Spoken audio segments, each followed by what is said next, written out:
Hello, travelers. My name is Thomas the Human Bard, and I am joined today by... Mercy, the Tiefling Wizard. Onog, the half-orc barbarian. And Bean, the rock gnome rogue. And we've heard that they're here in the unearthed states of Arcanica. There's been a magical... Is that where we live? It is now. There's a magical plague going on, and so we thought we would bring you a song to cheer you up in this sad time. Imagine all the side quests that we're about to do. Sharing for the side Quest. quest. Perfect. Thank You may you. say I'm a side quest. Okay. That's good. It's a side quest today where we are discussing the new Unearthed Arcana that came out, Unearthed Arcana 2020, Spells and Magic Tattoos. I'm so psyched for this one. I thought you would be, Bean. Seems right up your alley. Literally, as soon as I saw this, I was like, oh, so every Reddit thread from the dawn of time that's just people going, can my spellbook be tattoos? Can I have a magic tattoo? Yeah. You can now. Yeah. Kind of. We'll figure that out. We'll get to that. There's some attempt at that. Onog and I actually really did homebrew a background that had magic tattoos involved. So, this is not my first rodeo with magic tattoos. Well, there Neither you is go. it most That people's, was a long time probably. ago, yeah. It was forever ago, but still. Very cool. But the tattoos are the second half of the document. First, we have to power through this first half. We're not going to read every. We're not going to read all of it because Well, it's a lot of stat well, blocks, but we'll talk about it all. To pierce through the veil a little bit, most of these spells are just the same thing. They Yeah. are just Yeah. changing a single word. Yeah. Yes. There's a lot of variations on a theme, as you'll see. But let us begin with the very first spell, which I want to talk about because I have one small thing to say about it, which is... So this is a spell list, or this is a series of new spells, a list of new spells, and there is what classes spell lists these get added to, and I was surprised they were kind of all over the place. It was like know. a couple of Yeah. them get a few, but not all of them, but some of them get one of them, but not the other ones, and so it's a little Yeah, there were interesting some where I was and like really finicky. surprised. I was like, oh, interesting that Yeah. sorcerers get this, but not that. Or Yeah, whatever. exactly. So Very much that's so. interesting, but we're not going to dive into all that nuance too much. We'll go into the spell descriptions first. So the first spell is Acid Stream. It is a first level evocation. It has a casting time of 1 action. The range is self 30-foot line, so it's a 30-foot line originating at yourself. It has verbal, somatic, and material components, which we'll get back to in just 1 second. Duration, a concentration, and it is up to 1 minute. It says a stream of acid emanates from you in a line 30 feet long and 5 feet wide in a direction you choose.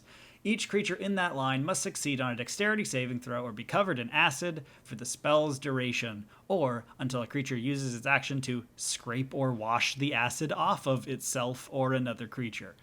A creature covered in the acid takes 3d4 acid damage at the start of each of its turns.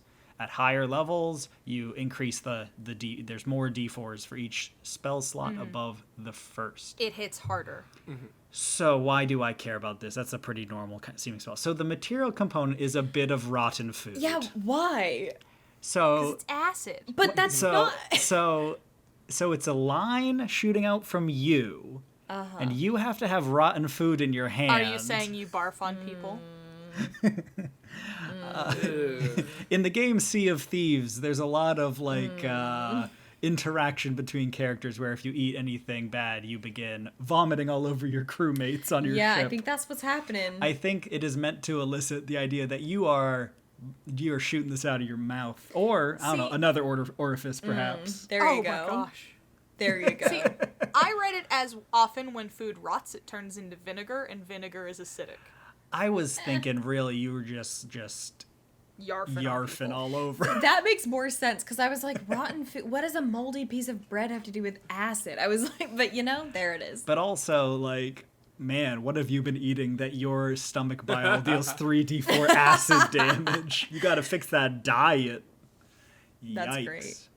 Yeah, Yeah. Because you it's could pretty bad. obviously flavor this as you just conjure it, right? But I like the don't say the idea word that flavor right now. that your wizard. Oh yeah, fair enough.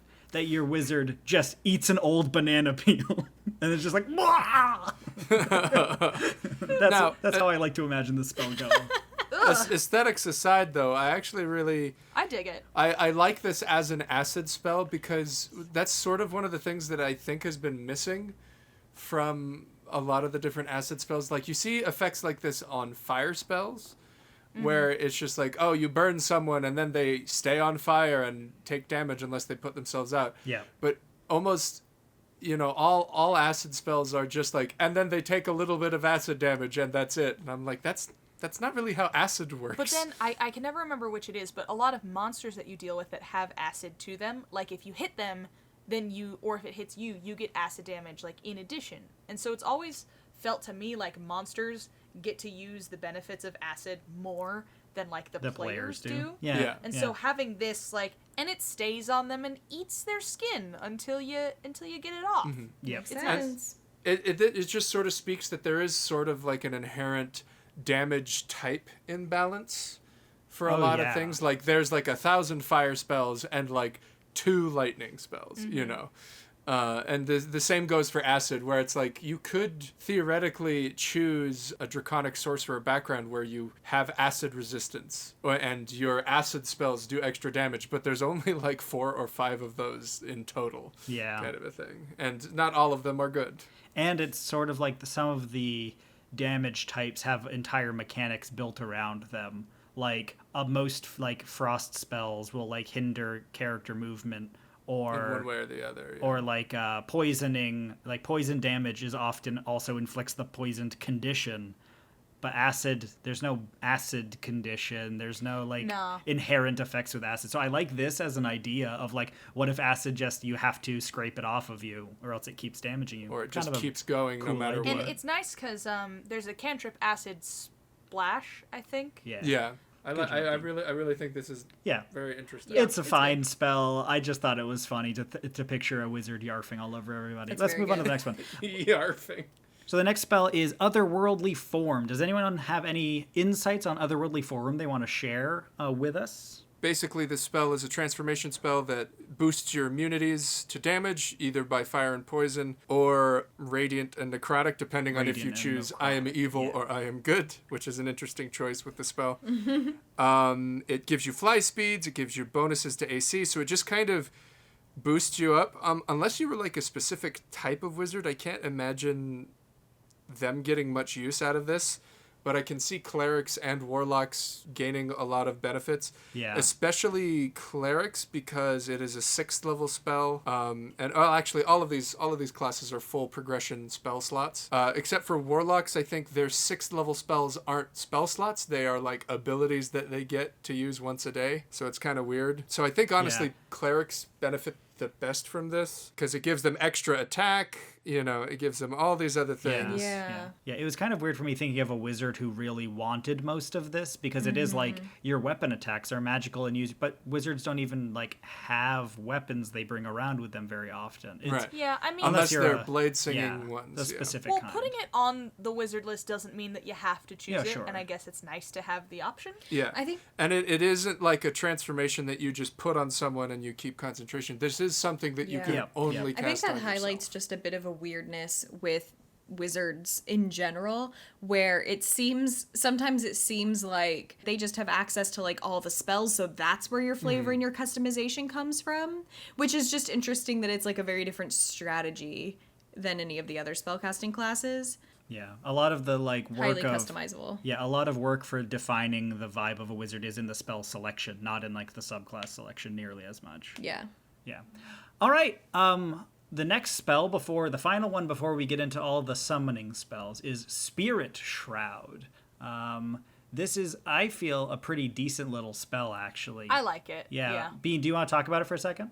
Oh, sure. Spirit Shroud, 3rd level necromancy, bonus action, range self, concentration up to 1 minute. You call forth spirits of the dead, which flit around you for the spell's duration. The spirits are spirits are intangible and invulnerable, and they are good or evil. It's your choice. And turn the spell on. Okay, it's getting worse. It's getting worse. Yeah, you can't. What? Bean having a Can't stroke. understand you. I had a piece But of keep going. I had a piece of rotten food in my mouth. Anyway, so basically, one thing that I kind of liked about this is it reminded me a little bit of Spirit Guardians. Now, it is different, though. It's the sort of because- offensive version. That's what I'm saying. Spirit Guardians, you just basically summon a bunch of little spirit boys, and you're like, hey, Stick around. guard this area. Whereas this one, you summon like a small spirit army, and they can kind of do things for you. So, until the spell ends, any attack you make deals 1d8 extra damage when you hit a creature within 10 feet of you. This damage is radiant if the spirits are good, necrotic if they are evil. Any creature that takes this damage can't regain hit points until the start of your next turn. Yeah. Very good. In addition, any creature of your choice that you can see starts its turn within 10 feet of you, has its speed reduced by 10 feet until the start of your next turn. So it's literally like there's just a swarm of these things that when you hit, they hit, and people have to fight through it like a cloud. Yeah. I love the image of just like, come to me, my spirits. And then like as you hit with your sword, all of the spirits like, come in and hit too. It's pretty fun. pretty anime. They're kind of Yeah, like it's swirling real around anime. you. Yeah, for sure. It made me think of something that would be in a video game, like that would be in kind of like a turn-based combat style where you like turn it on and you see like the swirling cloud around your character. Where it was sort of weird for me because it was harder for me to picture it in the sort of cinematic theater of the mind way that I picture D&D spells, and it more seemed like a video game Like a effect. video game Yeah. piece. All right, so the rest of the document, as far as the spell list goes, is a bunch of summoning spells, almost all of which are conjuration, except for, I believe, one or maybe two that are necromancy. I think only one is necromancy. I think some of Summon them are undead necromancy. spirit, I believe, is necromancy, and the rest are Makes conjuration. sense. Yeah, but they all are the same, and they run the same sort of general template where. Yeah. We'll use the first one as an example. Summon Aberrant Spirit. One action, a range of 90 feet, verbal, somatic, and material components, and then the material components reference to some degree the type of creature being summoned. So for an aberration, it would be a pickled tentacle and an eyeball in a crystal vial worth at least 400 gold pieces. Very cool. And then they're all concentration for 1 hour. I believe all of them are, yeah. Yeah. I am curious as to which item, the pickled tentacle or the eyeball in a crystal vial, has to be worth 400 gold pieces, or do both of them together have to be worth All that of much? them combined. Yeah, is there a comma, or how does that work? Yeah. Yeah. I think you just can get a pickled tentacle, an eyeball, and a vial, and then you put like 399 gold pieces. In general, this is finally dipping into the ability for you to have like a literal summoner spellcaster Yes. who brings And in like creatures. a tailored summoning. Yeah, who brings in other creatures who fight for them during combat and stuff like that. An actual sort of like pet class. I think overall, these are a great addition to the game. Definitely. I think they're a very smart inclusion. I like. There are a few things that I'm curious as to why they've taken this direction, whereas they haven't been doing this in the past. Specifically, in comparison to other current summoning spells, like for instance with Conjure Elemental. Conjure Elemental is kind of the same, but also very different than most of these spells. Now, it is interesting to note that each of these spells can be immediately scaled up, no matter what. Yeah. Normally, there are certain restrictions to scaling up certain spells. Like some of them are like, for every 2 levels above 3rd that you cast it at, you get XYZ or something like this. This is like in the stats of the creature, it is just better at what it does the higher you spell cast slot the you spell. bring. Yeah. And it is interesting that all of these are only an action, and that they all last concentration for an hour. There is a common piece of text that you will see in all of them. This creature is friendly to you and your companions for the spell's duration. In combat, this creature shares your initiative count, but it takes its turn immediately after yours, and it obeys verbal commands that you issue it, no action required by you. Now, another thing that they say, where is it? The creature disappears when it drops to 0 hit points or when the spell ends. Now, when compared to Conjure Elemental is a 5th level spell that takes a minute to cast. So you can't cast it during combat. All of these are action spells. You can cast them during combat. Not so with Conjure Elemental. And this is concentration lasting up to an hour. However, the elemental is friendly to you and your companions for the duration. Roll initiative for the elemental, which has its own turns, and it obeys any verbal commands that you issue to it. If you do issue any commands to the elemental, or if you don't, it defends itself. If your concentration is broken, the elemental doesn't disappear. Instead, you lose control of the elemental, and it becomes hostile towards you and your companions, and it might attack. It's just now another monster on the field. Mm-hmm. Yeah. An uncontrolled elemental can't be dismissed by you, and it disappears 1 hour after you summoned it. Oh, it could just go bananas on you if you lose concentration. With Conjure Elemental, you get an elemental for an hour. And the concentration is to keep whether that or not elemental it likes you. nice to you. Yeah. But I just find it very interesting that that's kind of the design space where they started.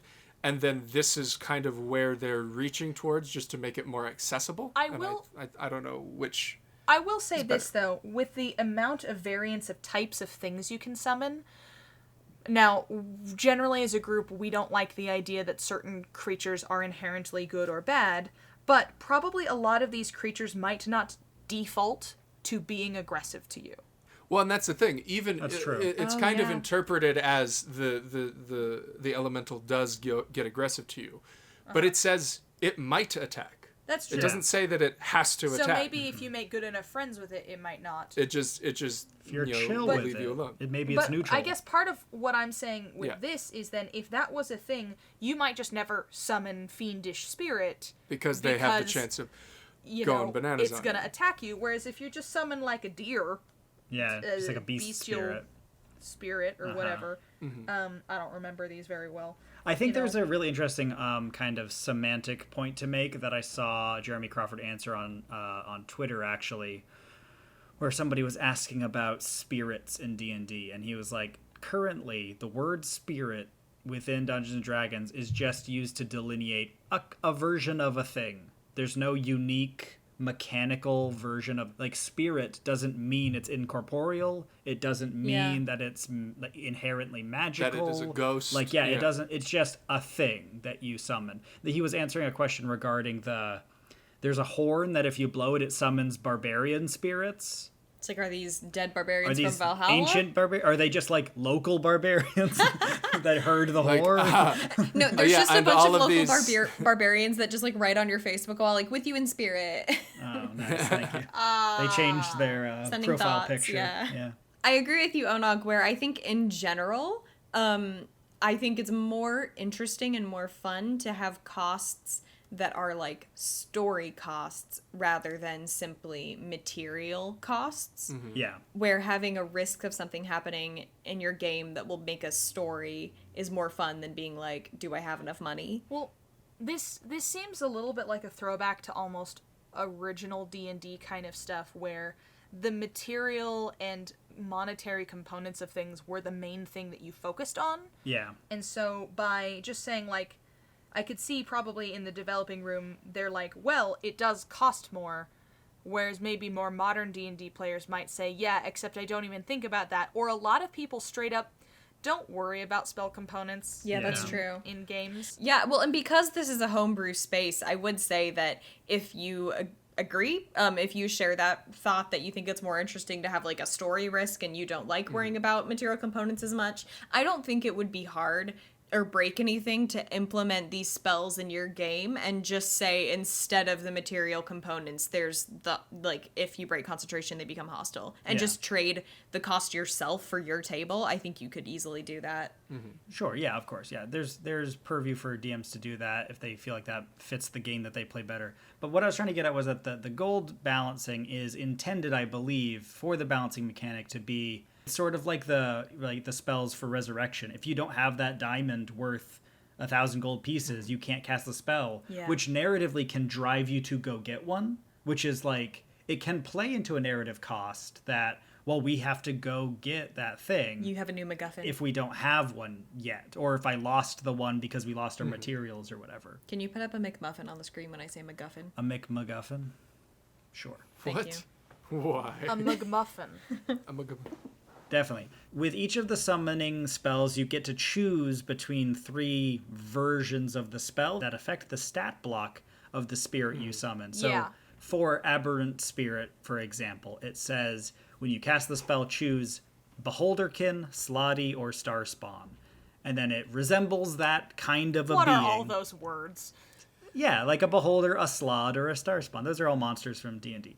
No, I know that. It's just sometimes you look at yourself and what you're doing with your life. You're like, and what you're is like, this oh, game I this is, play. this is my, not only do I Right. play this game, I have given myself a job where I say these words to people, to strangers online, and I expect them to take me very seriously. We don't expect anyone to take us seriously. For simplicity's sake, You're getting paid? summon Bestial Spirit. No one's getting paid. No. Summon Bestial Spirit. The options are air, land, or water, and that defines whether they have a climb speed, a fly speed, or a swim speed. And it's Is like it a bird, a fish, or a bear? It resembles that to some degree, whatever. But there is still room within it to say mine is a bright red, like bear or something like that, as opposed to normal bear. my other caster who casts, they're like, oh, mine is a darkly colored squid or something like that. So there can still be flavor within what you're deciding to cast that allows for some character expression while giving a stat block that's going to be actually not too ridiculous no matter what choice you make. I think basically a good way of saying this is there's all these summoning spells, and they're kind of similar in mechanics. But for the spells themselves, you might think, like, what is the purpose? And that's the specific spell you choose. And then within that spell, not only do you get flavor or style, but you also maybe get different mechanics. Like, I need something that can fly, or I need something that can swim, or I need something that can do XYZ magic, or something that's a hard hitter. So basically you just have a lot of layers of what is the exact reason, what is the exact purpose that I would need to summon blank creature. And my impression reading through these is that generally speaking, it's pretty well balanced where whichever one of the options you pick for any given spell, they're pretty equal. It usually isn't like, oh, this is obviously the good one. Yeah.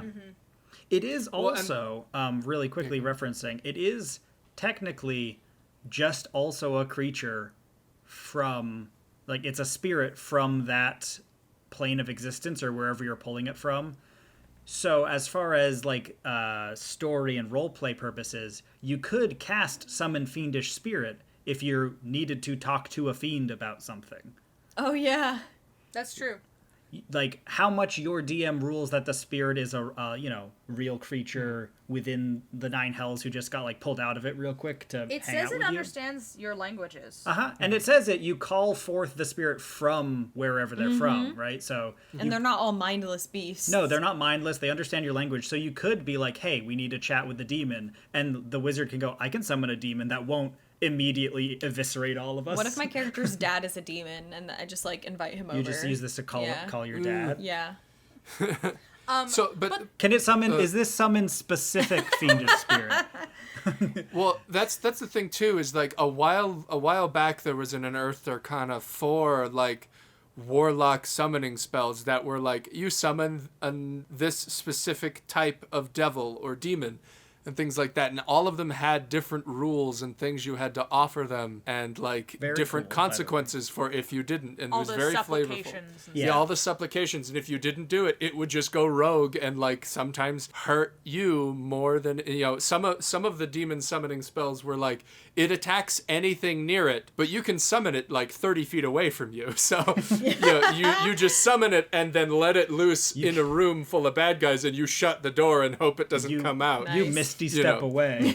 And so when they're doing stuff like this, where it's just like you summon a demon, it just does whatever you want. Like it doesn't really feel like the dangers of There's not the fairy tale. The I Grimm's worry fairy about tale saying in real consequence. life, you know, but like there's not the fairy tale consequences Sure. of reaching of stretching beyond your reach kind of a thing. Yeah. It's actually cool to think about, though, backtracking a little bit, the idea of do you summon a specific one? I like that Wizards typically doesn't specify that, never that I'm aware of, that it's like a random one or a specific one, because there's actually a lot of room, I think, to play with your own campaign, ideas for DMs or players, where if you always are summoning, I feel like lots of people, whenever they summon a familiar, they like give it a name and they treat it as if it's always this same sentient spirit that is their little familiar friend. Well, yeah, like Critical Role has Frumpkin. Yeah. Exactly. Yeah, and I mean, my characters always have that because we all want to pet the dog. Like, we like forming relationships in our stories, and I think that's something you could play with that would be really interesting, where if you regularly are summoning this fiend, if it's always the same one, Charlie, and you the fiend. you like build up a rapport with this character, maybe you make you end up like kind of becoming Or it buds. hates you more and more every Yeah, time. like you But make me, that's I the was in the thing. middle of something and you drag me Yeah. out here.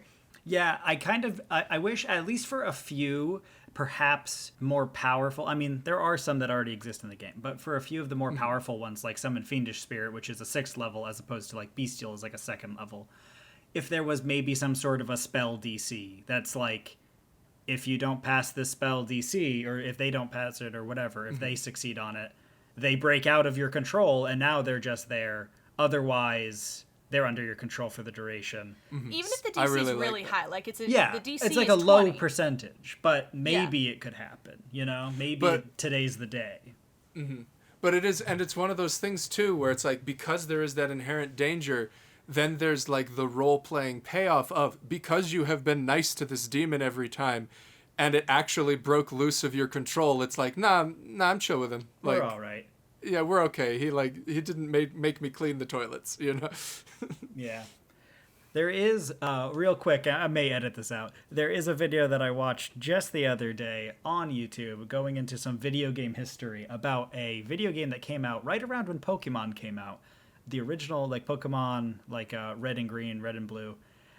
That was basically Pokemon, right? And, you know, the debate is in the air which one had the ideas all first. But this one, instead of capturing monsters in little orbs and releasing them, you just met monsters in the wild, you got their phone number, and you could call them in battle, and they would be like, all right, I'm on my way, and then they'd show up like the next turn. Is this a real thing? Yeah, this is a real game. There's like a couple of the games in the series. They were never brought to the West, though. They were only released in Japan. Sad. They're Was only it called joking. HMU Hit Monster Up? No, but that's Oh, very gosh. good. But there was in the game built in a chance that they could, like, you could call them and be like, whatever, Charmander, but you're a different one, so not Charmander. Hey, come help me out in this battle. And he'd pick up his phone and be like, yo, I'm busy. I can't. Like, That's so funny. I have a life. he's like, I'm doing the laundry. I can't leave this. And then you'd have to call a different one and see if they were free. And sometimes if your cell reception was bad, you couldn't get Oh, man. the one you wanted. Oh my gosh. That's actually a very. It sounds amazing. And I wish game maybe mechanic. there was some of that in these spells where you're like, hey, Asmodeus Jr., the Fiendish Spirit we're friends with, can you make it to our battle? And he's like, I got a lot of paperwork. I know a guy though. I'll send my I'll send the my guy. friend. He's great. You'll I'll love send him. I'll send my intern, and he's just not as good. He's just a worse Oh, version. man. He just has half the hit points.